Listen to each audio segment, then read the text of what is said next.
Ladies and gentlemen, welcome to the Brendan Ecker Influence, where I teach you how to succeed, accomplish your dreams, and develop multiple income streams. On this show, we talk about success, we talk about wealth, we talk about business, we talk about life. We're going to talk about the three purposes of life and what Brendan Ecker believes are the three purposes to life. It's a big question in 2024.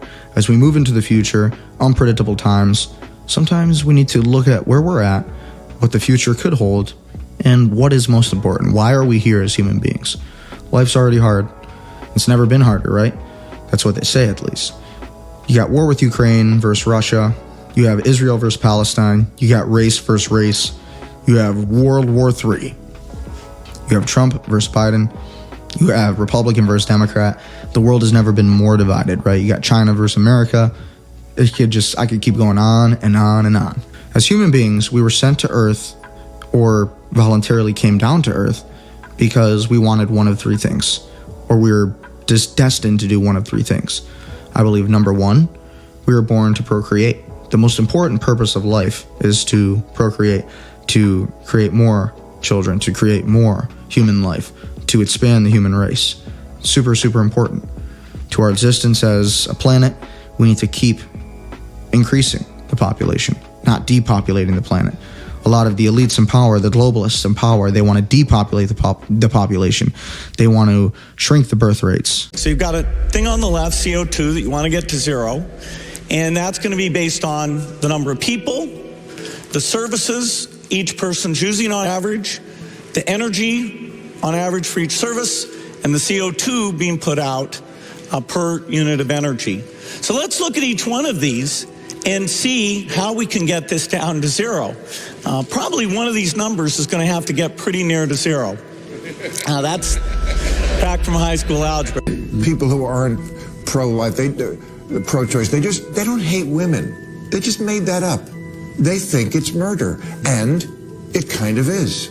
I'm just okay with that. I am. I mean, there's 8 billion people in the world. I'm sorry, we won't miss you.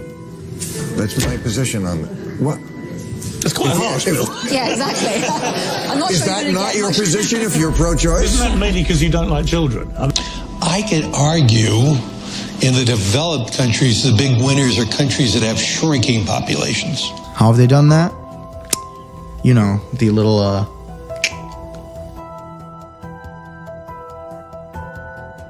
I didn't say that, but, you know, they're trying to kill you off.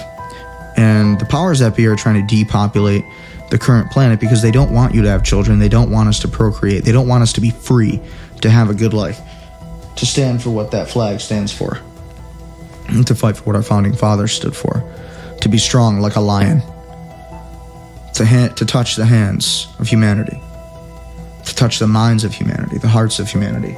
There's so much more to life than just working at a 9-to-5 job and hating what you do. There's so much more to life than working at a job just to make it by, just to barely be free, just to barely be happy. Call that. If you ask me, if you can't have kids, many people can't have children, right? Many people cannot procreate. Many people are not able to have babies. So where do those people stand? If the purpose of life is to procreate, then what about the people who can't have kids? Okay, well, innovation. They have some kind of evolutionary path. Right? Look at Elon Musk and everything he's doing. Elon Musk is helping us to get to planet Mars. Elon Musk is fighting off the globalists that are trying to destroy the population on planet Earth. Right? Elon Musk is doing insane things with Tesla and automated vehicles so we get in less car accidents. Those are huge problems that will be solved in the next decade, undoubtedly, because of an innovative mind. He fits in the role of somebody who was probably put on Earth naturally to innovate and to drive forward the human race. So, if you're somebody who can't have children, if you're sterile, right, if in the unfortunate circumstance that you can't have children, then I think the second most important key to life is innovation, creation. Okay, again, if you can't create a kid, then create the future for humanity. Innovate for humanity. Innovate new things. Build the human race. Build the human experience up. Accomplish the impossible. Now that's a powerful idea. That's a powerful reason to live, isn't it? I think if you start thinking in terms of that, you're going to think much bigger. You're going to think much larger than life. And if you think much larger than life, then you're going to have a purpose. You're going to be too busy to be depressed and sad about whatever it is you're going through today. and be working towards a mission, a goal, an overall larger objective. And lastly, I would have to say the third purpose to life, in my opinion, would have to be just enjoying life, existing, to be, to like actually go on a vacation, to feel the water, to feel the ocean water between your toes, to go on a plane and to feel what it's like to fly in the air, right? To go skydiving and to feel like you could die, to take risks, to feel alive, right? There's nothing that'll make you feel more alive than the fear of losing life. That's for sure, right? So I really believe the third purpose to life is to exist and to explore the earth. Think about it for a minute. We've never even really understood what Antarctica is. How come we can't go there? There's certain places in Antarctica you can't go. You're not allowed to go there. Why? Have you ever asked that? See, there are people and those who live for exploration. There are people who are on Earth and they believe they were sent here to explore and to just exist, right? So all those party people who just, maybe you're somebody who, well, I didn't want to have kids, right? Maybe, or you couldn't have kids, whatever the situation is. And then maybe you're not an innovative person. Maybe you're just working at a job that you hate. Maybe you just, you're not somebody who's really interested in innovating. Maybe you're exactly the person who should be exploring the world more. Maybe you're exactly the person who should be making a documentary about the human experience and what we do. Or maybe not even do that, just live. Just live. Go to the beach. Go to the jungle. Go to the Amazon rainforest. Go to the Sahara Desert. Go to the Mediterranean Sea today during a war. See what's happening. See how different it is. How different life is. Go to London. See how much different it is there. We have all these different experiences of the human existence, the human experience we could have, right? So, anyways, I really believe the three purposes to the human experience, to the human existence, is again, number one, procreation. The second most important purpose of mankind in my eyes would be innovation, to be a builder, to be some kind of driver of the future, to be some kind of person, some kind of brain, some force that helps us get to where we want to go, where we need to go. And then I would say the third purpose to life, if you're none of those first two, would be to just exist and to party and to explore and to, enjoy life and what it has to offer, to experience the earth that God gave you and to enjoy it and to feel blessed that you're even living on it. But if you can do all three of those things, if you can enjoy all three, if you can have children, procreate, you can also be an innovator, an entrepreneur perhaps, right? A builder, an architect of the human experience. You could be number three too, to be in the moment, to live in the present.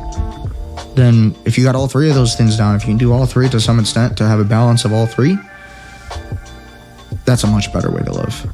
So if you're feeling depressed, hopefully this helped you. If you're feeling really sad, if you're feeling down, if you feel like there's no other way out, if you feel like nobody understands your story, if you feel like, you don't know why you're here, and if you feel like maybe you wanted to just give up, maybe you just want to quit on life in general because things are hard today, right? Again, you got Ukraine versus Russia, you got Israel versus Palestine, you got Republican versus Democrat, you got Trump versus Biden, you have this versus that, race versus race, everything. There's so much happening in the world. Sometimes we forget to take a step back and appreciate the things we do have. There's so much happening in the world. Sometimes we forget, to count our blessings and to really just do some soul searching and ask why we're here, why it's important that we keep going and never give up. Because at the end of the day, in my opinion, it's important to live for those who can't. That's just the way I feel. If I was dead, I would want those who are living to enjoy life. Because, man, I would wish I could. I would hate to not be alive. I would just hate it. I'd be so jealous of those who could live and experience the human experience. So go and experience it. Be a human. Enjoy life. Have lots of kids. Start lots of businesses. Spend all your money, if that's what it takes, to just feel like you're actually a living human being. To just feel like you're actually a part of the human experience. If you want that, then do it. And never be afraid. Never let anybody stop you. Ladies and gentlemen, I got nothing else. Stay prudent, stay powerful, and stay wealthy. Be sure to like, share, comment, subscribe, and tell some more friends of yours about this video, about this YouTube channel, this podcast, and how we can help your business get to the next level. Thank you, everybody, and see you later.